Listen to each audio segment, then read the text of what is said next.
Hello everyone, voice of Trisha YouTube channel पर आपનું સ્વાગત છે અને અત્યારે હું છું રાજકોટના મૌડી હેડક્વાર્ટર ગ્રાઉન્ડ ખાતે, જ્યાં પોલીસની શારીરિક પરીક્ષા લેવાઈ રહી છે અને મારી પાછળ તમે જોઈ રહ્યા છો અહીંયા અત્યારે ગર્લ્સનું ગ્રાઉન્ડ ચાલુ છે અને આ તરફ તમારા બધા વાલીઓ તમારી વેઇટ કરી રહ્યા છે.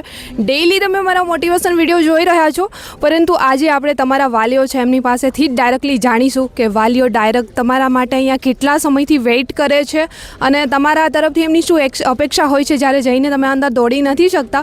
તો આપણે ડાયરેક્ટલી આજે વાલીઓ પાસેથી જાણવાના છીએ કે તમારા ક્યારની રાહ જોઈ રહ્યા છો. અંકલ, ક્યાંથી આવો છો આપ? જુનાગઢ. જુનાગઢથી આવો છો. ક્યારે આવ્યા ગ્રાઉન્ડ પર? 3 વાગે. 3 વાગ્યાના ગ્રાઉન્ડ પર છો અને ક્યારે એન્ટ્રી મળી છે? અહીંયા મળી 7 વાગ્યાની છે દોડ. 7 વાગ્યાની એન્ટ્રી. કોણ જોડે છે? દીકરી છે, બહેન છે, કોણ છે? ભાણેજ છે. ભાણેજ જોડે આવ્યા છો. 3 વાગ્યાના ગ્રાઉન્ડ પર છે. શું કહેશો? અંદર જે દીકરીઓ દોડવા ગયા છે ક્યારેક હિંમત હારી જાય, દોડતા નથી, વાલીઓ રાહ જોવે છે, તમને શું અંદર અપેક્ષા તો હશે? શું કહેશો? હા, અમારી ભાણેજ તો આવી ગઈ. હા, એટલે પાસ થઈને બહાર આવી ગયા? ના, અંદર જ છે. અંદર છે ને? તો બીજા દીકરીઓ દોડતા હોય એમને શું કહેશો? એ તો રોવે ને બિચારી ઉદાસ થાય, પણ એમાં કંઈ થવાનું ન હોય. પાછી ટ્રાય મળવાની જ છે. ક્યાંથી આવ્યા છો આપ? હું મેડમ આવું છું ઉના અંબાવાડ ગામથી. ક્યારે આવ્યા ગ્રાઉન્ડ પર?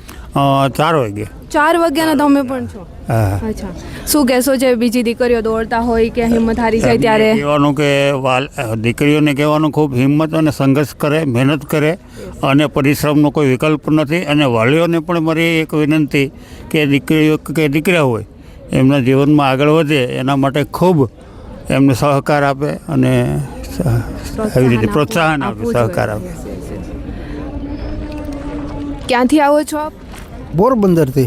પોરબંદરથી. ક્યારે આવ્યા ગ્રાઉન્ડ પર? 5 વાગે. 5 વાગ્યાના તમે પણ આવ્યા છો? અચ્છા, જોડે કોણ છે તમારા? દીકરી છે? દીકરી છે. લક્ષ્મીબેન. હા, હજી ગ્રાઉન્ડની અંદર જ છે. 8 વાગ્યાનો ટાઈમ છે. દીકરીઓ દોડી નથી શકતી, શું કહેશો એમને? તમે ક્યારના રાહ જુઓ છો? હા, દીકરી દોડી જાય. તમારા તો ઓલરેડી દોડીને આવી જશે. માની લો કે ક્યારેક અંદર કોઈ દોડવા જાય છે, હિંમત હારી જાય તો શું? હિંમત હારી જાય, પણ હવે જોઈને રનિંગ ચાલુ રાખવું પડે બેન. હા, અને આ ઠંડી વધારે છે. હા, ઠંડી બહુ વધારે છે. ઠંડી વધારે છે એટલે વહેલા આવે ને બેનું દીકરીઓ, તો એમાં જરાક ઠંડી લાગે એટલે ઓછું દોડાયતું હોય. આ દીકરી તો આવી જાય. બીજી ટ્રાય છે. 100%. આની પેલા બી પાસ કરેલું છે? થઈ ગઈ હતી. થઈ જશે. PSI માં 5 માર્ક હાટું રહી ગઈ હતી. અચ્છા, ફાઇનલમાં 5 માર્ક્સ માટે રહી ગયા. ગાંધીનગર ક્લાસ કરે ને? ગાંધીનગર ક્લાસ કરેલા છે. આ વખત બી ગ્રાઉન્ડ પાસ કરીને જ આવશે? ગ્રાઉન્ડ પાસ કરીને. હું પણ PSI જ છે. અચ્છા, તમે PSI છો હાલમાં? વાહ, તો શું મતલબ આથી મોટું મોટિવેશન શું હોઈ શકે કે જે દીકરીના પપ્પા. અચ્છા, એવું છે?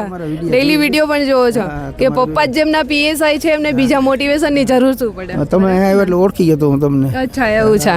ઓળખી ગયો. તો તમારા તો દીકરી હમણાં પાસે ને ઓલરેડી આવી જશે. બીજી દીકરીઓ માટે શું કહેશો? બીજી દીકરીઓ પાસ થઈ જાય. બિચારી મહેનત કરી છે ને, બીજી દીકરીઓ પાસ થઈ જાય. દીકરીઓ જુઓ, જ્યારે તમે અંદર ગ્રાઉન્ડ પર દોડવા જાઓ છો અને હિંમત હારી જતા હોવ છો, તમે વાલીઓ પાસે જ સાંભળો છો કે કેટલી અપેક્ષા હોય છે એમને. અને ઘણા લોકો અંદર હિંમત હારે ને ત્યારે મતલબ ઘણીવાર એવું થાય કે બીજો ત્રીજો રાઉન્ડ હોય ને ચાલવા લાગે છે. ન ચાલો. 3 વાગ્યાના, કોઈ 2 વાગ્યાના, કોઈ 5 વાગે, 4 વાગે આવીને વાલીઓ અહીંયા ઊભા હોય છે અને સખત એમના ચહેરાઓ ગ્રાઉન્ડ તરફ જ હોય છે જ્યાં સુધી તમે બહાર નથી આવતા.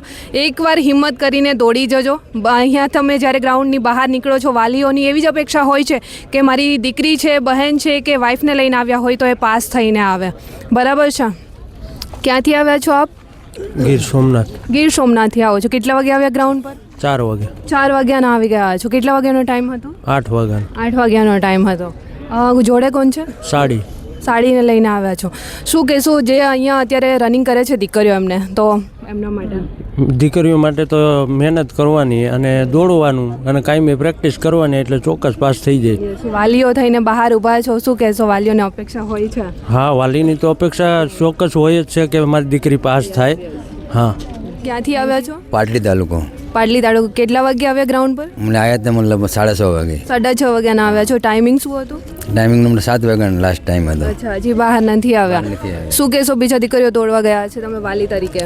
દીકરી મતલબ ઘણી દીકરી મતલબ પાસ થઈને આવે હોંસલા હે મતલબ શરદી ઘણી એટલા માટે થોડી દોડવામાં તો તકલીફ પડતી હોય છોકરીને. હા, પવન પણ છે, ઠંડી છે એટલે તકલીફ પડે. તકલીફ પડે. હા, પ્રેક્ટિસ કરી હતી તો મતલબ પાસ થઈ જવાના ચોક્કસ 100%. હું એક્સ આર્મી હું. અચ્છા, એક આર્મી મેન. હા, 24 વર્ષ કરીને આવ્યા. મારી છોકરી ફિઝિયોથેરાપી ડૉક્ટર પણ છે. ફિઝિયોથેરાપી ડોક્ટર પણ છે અને હાલ અત્યારે પોલીસની પરીક્ષા આપી PSI ની રહ્યા છે. અત્યારે. હા, PSI ની આપી રહ્યા છે. અત્યારે ડૉક્ટર અમદાવાદ મેં રાણીપ મેં. Thank you. જો ઓલરેડી એમની પાસે જોબ તો છે છતાં પણ બધાનું એક સપનું છે કે ખાખી વર્દી જોઈએ, એમના માટે મહેનત કરી રહ્યા છે. ફિઝિયોથેરાપી ડૉક્ટર અત્યારે. અચ્છા, છતાં પણ એક્ઝામ આપે છે Exam ને? આલે. ફાઇનલી પીઈટી PhD નો સિક્કો લાગી ગયો? હા, લાગી ગયો. કેટલી મિનિટમાં કમ્પ્લીટ કરી? મારું 8:48. 8:48. ઓલરેડી તમે એક જોબમાં છો. કઈ જોબમાં છો? હું ઓલરેડી મતલબ શું કહેવાય કે ટ્યુશન આપું છું, બસ એવું જ એ જ તે. હા અને તમારા ફાધર છે? હા, મારા પપ્પા ex-PSI છે. એક PSI ના ડોટર, જેમના ફાધર જ PSI છે, એમને બીજા મોટિવેશનની જરૂર શું પડે, રાઈટ? હા, એકદમ રાઈટ. મોટિવેશન છે. હા. કેવું લાગે છે? બસ બસ બેન આનંદ, બસ દીકરી પાસ થઈ ગઈ, દીકરી આનંદ બેન. હો યસ. બસ 1-2 દિવસની, કેમ કે મને મહિનો દિવસ તો કમળો થઈ ગયો હતો એટલા માટે મેં રેસ્ટ કર્યો હતો. એક મંથ કમળામાં હતા અને અત્યારે 2 દિવસની હા. પ્રેક્ટિસમાં આજે ગ્રાઉન્ડ પાસ હા, કર્યું છે. એટલે મારા પપ્પાની હિંમત કે મારા પપ્પા એમ કીધું તું રાતે કે તું પાસ થઈને જ આવીશ, મને ખબર છે તારી પર વિશ્વાસ છે. વાહ, શું વાત છે. કેવું લાગે છે અંકલ? સારું ને બેન, એની મહેનત છે ને પોતાને ધગત છે. યસ, અને વિશ્વાસ હતો તમને એને કે પાસ પોતે- હા, મેં કીધું તારો આત્મવિશ્વાસ રાખ, હું તને કહું છું યસ. કે તું નીકળી જાય. હા. બરાબર, main- તારી મહેનત છે મેન. બીજું તો આપણે એને શું કહે. મોટિવેટ કરીને અંદર મોકલ્યા હતા તો પાસ થઈને તો આવવાના જ હતા. હા, બીજું તો આપણે ગ્રાઉન્ડ પાસ કર્યું. હા, આજે ઠંડી અને પવન બહુ વધારે હતો. કેટલું હાર્ડ પડ્યું છે? ઘણું હાર્ડ લાગ્યું. ત્રીજા રાઉન્ડમાં થોડુંક કેવડાયું, પછી ચોથા રાઉન્ડમાં તો એમ થયું કે હવે છેલ્લો છે લાસ્ટ, એટલે થઈ ગયું. યસ. પપ્પા બહાર ઊભા હતા, યાદ કરી હા, મારા પપ્પા બહાર પપ્પાને ઊભા છે. પપ્પાને જ યાદ કર્યા. યસ.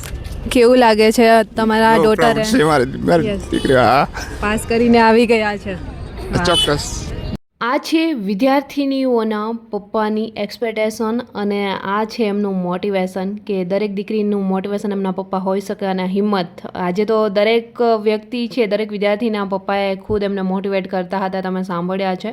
તો દરેક દીકરીને એક જ અપીલ છે કે બહાર ઊભેલા વાલીના ચહેરા યાદ કરીને હિંમત રાખી અને દોડી જજો પ્લીઝ. બહાર નીકળીને કેટલી ખુશી મળશે તમારા વાલીઓને. અને આઈ હોપ કે આજનો વિડીયો પસંદ આવ્યો છે તો વિડીયોને લાઇક, કમેન્ટ, શેર, સબસ્ક્રાઈબ